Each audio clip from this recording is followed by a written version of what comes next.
ಒಬ್ಬ ಫ್ರಾನ್ಸಲ್ಲಿ ಒಬ್ಬ ಹುಡುಗ ಇದ್ದ. ಅಂದರೆ ಇದು ಸಾಧಾರಣ 2000 ಆಗಿರ್ತಕ್ಕಂಥ ಕಥೆ. 2000 ಅಲ್ಲಿ ಒಂದು ಲೇಡಿ ಗರ್ಭಿಣಿ ಆದರು.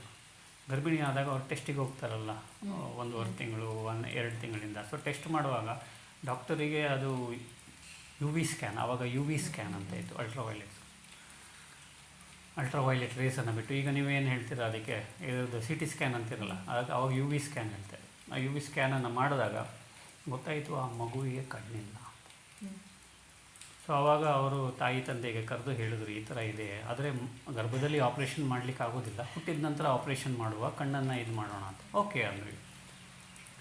ಹುಟ್ಟಿದ ನಂತರ ಅವರು ಕಣ್ಣುಗಳನ್ನು ಬೇರೆ ಇದನ್ನು ಆದಷ್ಟು ರಿಪೇರ್ ಮಾಡಲಿಕ್ಕೆ ಟ್ರೈ ಮಾಡಿದ್ರು. 6 ತಿಂಗಳ ತನಕ ಆಪ್ರೇಷನ್ ಮಾಡಲಿಕ್ಕೆ ಆಗೋದಿಲ್ಲ. ಅದರ ನಂತರ ಟ್ರೈ ಮಾಡಿದ್ರು, ಏನೇನೋ ಮಾಡಿದ್ರು, ಆಗಲಿಲ್ಲ. ಬೇರೆಯವರ ಕಣ್ಣನ್ನು, ಬೇರೆಯವರು ಇದನ್ನು ಮಾಡಲಿಕ್ಕೆ ಟ್ರೈ ಮಾಡಿದ್ರು, ಎಲ್ಲೂ ಸಕ್ಸೀಡ್ ಆಗಿಲ್ಲ. ಹೀಗೆ ಆಗ್ತಾ 11 ವರ್ಷ ಆಯಿತು ಮಗುವಿಂದು.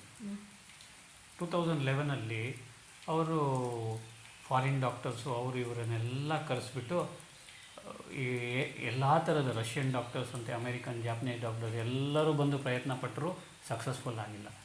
ಏಕಿರ್ಬೋದು ನೋಡೋಣ ಅಂತ ಇವರಿಗೆ ಫಾಸ್ಟ್ ಲೈಫ್ ರಿಗ್ರೆಷನ್, ಅದಕ್ಕೆ ಮೆಡಿಕಲ್ ಹಿಪ್ನೋಸಿಸ್ ಅಂತಾರೆ ಮೆಡಿಕಲ್ ಸೈನ್ಸಲ್ಲಿ. ಅವರಿಗೆ ಕರ್ಕೊಂಡು ಹೋಗ್ಬಿಟ್ಟು ಆಪ್ರೇಷನ್ ಥಿಯೇಟ್ರಲ್ಲಿ ಮೆಡಿಕಲ್ ಹಿಪ್ನೋಸಿಸ್ ಮಾಡಿಸಿದ್ರು. ಹಿಪ್ನೋಸಿಸ್ ಮಾಡಿ 6 ಜನ್ಮ ಹಿಂದೆ ತೊಗೊಂಡೋದ್ರು ಅವ್ರನ್ನ. ಎಷ್ಟು ಜನ್ಮ?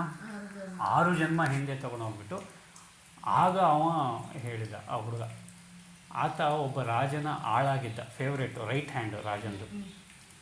ಆ ರಾಜ ತುಂಬ ಕ್ರೂರವಾದ ರಾಜ. ಫ್ರಾನ್ಸ್ನಲ್ಲಿ ನಿಜವಾದ ಆದ ಕತೆ ಇದು.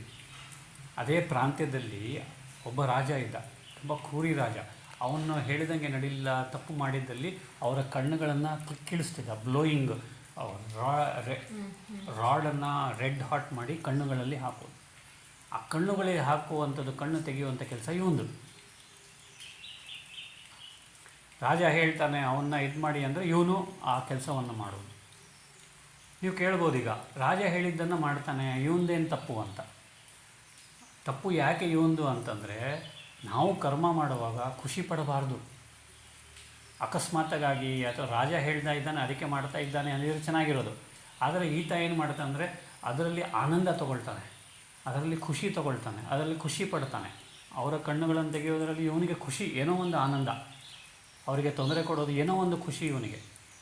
ಆ ಥರ ಮಾಡಿದ್ರಿಂದ ಇವನಿಗೆ ಹಿಂದಿನ 6 ಜನ್ಮನೂ ಕಣ್ಣಿರಲಿಲ್ಲ, ಈ ಜನ್ಮದಲ್ಲೂ ಇರುವುದಿಲ್ಲ, ಮುಂದೆ ಎಷ್ಟೋ ಜನ್ಮ ಅವನಿಗೆ ಕಣ್ಣಿರುವುದಿಲ್ಲ ಅಂತ ಡಾಕ್ಟರ್ ತೀರ್ಮಾನ ಮಾಡಿಬಿಟ್ರು. ಅಕ್ಕ ಅರ್ಥ ಆಯ್ತಾ? ಕರ್ಮ ಯಾವಾಗ ಅದು ಫಲೀಭೂತ ಆಗುತ್ತೆ ಅಂದರೆ ಅದನ್ನು ನಾವು ಫೀಲಿಂಗಲ್ಲಿ ತೊಗೊಂಡಾಗ. ಈಗ ಯಾರಿಗಾದ್ರೂ ನಾವು ಕೆಟ್ಟ ಕೆಲಸ ಮಾಡ್ತಾ ಇದ್ದೀವಿ ಅಂದ್ಕೊಳ್ಳಿ, ನಮಗೆ ಗೊತ್ತಾಯ್ತು ನಾವು ಕೆಟ್ಟದ್ದು ಮಾಡಿದ್ದೀವಿ, ಕ್ಷಮೆ ಕೇಳಿದರೆ ಆ ಕರ್ಮಕ್ಕೆ 50% ಅಲ್ಲೇ ಕ್ಷಮೆ ಸಿಕ್ಬಿಡುತ್ತೆ. ಆದರೆ ನಾವು ಮಾಡಿದ್ದೇ ಸರಿ ಅಂತ ನಾವು ಹಿಡಿದ್ರೆ ಆ ಕರ್ಮಕ್ಕೆ ಫಲ ಪ್ಲಸ್ ಇಂಟ್ರೆಸ್ಟ್ ಸೇರುತ್ತೆ. ಮುಂದಿನ ಜನ್ಮದಲ್ಲೋ ಅದ್ರ ಮುಂದಿನ ಯಾವಾಗ ಬರುತ್ತೋ ಆವಾಗ. ಅದಕ್ಕೆ ನಾವೇನಾದರೂ ತಪ್ಪು ಮಾಡಿದರೆ ಇಮ್ಮಿಡಿಯೇಟ್ಲಿ ಒಪ್ಕೊಬಿಡಬೇಕು ಅವ್ರ ಹತ್ರ, ಅದು ಪರಮಾತ್ಮ. ಮತ್ತು ರಾತ್ರಿ ಪರಮಾತ್ಮನಿಗೆ ಚಾರ್ಟ್ ಕೊಡಬೇಕು, ನಾನು ಇವತ್ತು ತಪ್ಪು ಮಾಡಿ ನನ್ನನ್ನು ಕ್ಷಮಿಸಿ ಅಂತ. ಅಕ್ಕ ಅರ್ಥ ಆಯ್ತಾ? ಸೊ ಅದಕ್ಕೆ ಆ ಕರ್ಮದಲ್ಲಿ ನನಗೆ ಖುಷಿ ಸಿಗಬಾರ್ದು. ಮಗುವಿಗೆ ತೊಂದರೆ ಕೊಡೋದು, ಮಗುವಿಗೆ ಹೊಡೆಯೋದು, ಯಾರಿಗಾದ್ರೂ ಹೊಡೆಯೋದು, ಯಾರಿಗಾದ್ರೂ ತೊಂದರೆ ಕೊಡೋದು, ನನಗೇನಾದರೂ ಅದರಲ್ಲಿ ನಾನು ಖುಷಿಯನ್ನು ಡಿರೈವ್ ಮಾಡಿದರೆ, ನಾನು ಖುಷಿ ಪಟ್ಟರೆ, ಬೇರೆಯವ್ರಿಗೆ ತೊಂದರೆ ಕೊಡೋದು ನನಗೆ ಖುಷಿ ಅನಿಸಿದರೆ ಅಥವಾ ನಾನು ಖುಷಿ ಪಟ್ಟರೆ ಅದರ 1000 ಪಟ್ಟು ಅಥವಾ ಅದರ ಎಷ್ಟು ಪಟ್ಟು ಅಂತ ಗೊತ್ತಿಲ್ಲ ಅನುಭವಿಸ್ಬೇಕಾಗ್ತದೆ. ಇದೇ ಜನ್ಮದಲ್ಲ, ಮುಂದೆ ಬರ್ತಕ್ಕಂಥ ಜನ್ಮಗಳಲ್ಲಿ. ಓಕೆನಾ ಅಕ್ಕ? ಅದಕ್ಕೆ ಒಳ್ಳೆಯ ಕರ್ಮಗಳನ್ನೇ ಮಾಡಬೇಕು, ಒಳ್ಳೆಯದನ್ನೇ ನಾವು ಆದಷ್ಟು ಯಾಚನೆ ಮಾಡಬೇಕು, ಯೋಚಿಸಬೇಕು ಮತ್ತು ಆಶೀರ್ವದಿಸಬೇಕು. ಎಲ್ಲರಿಗೂ ಸಹ ಕೇವಲ ಶುಭಕಾಮನೆ, ಶುಭ ಭಾವನೆ, ಒಳ್ಳೆಯ ರೀತಿಯಲ್ಲಿ. ಏನಾದರೂ ಅಕಸ್ಮಾತ್ ತಪ್ಪು ನಡೆದರೆ, ತಪ್ಪು ನಡೀತು ಅಂತ ಕ್ಷಮೆ ಕೇಳ್ಕೊಂಡ್ಬೇಕು.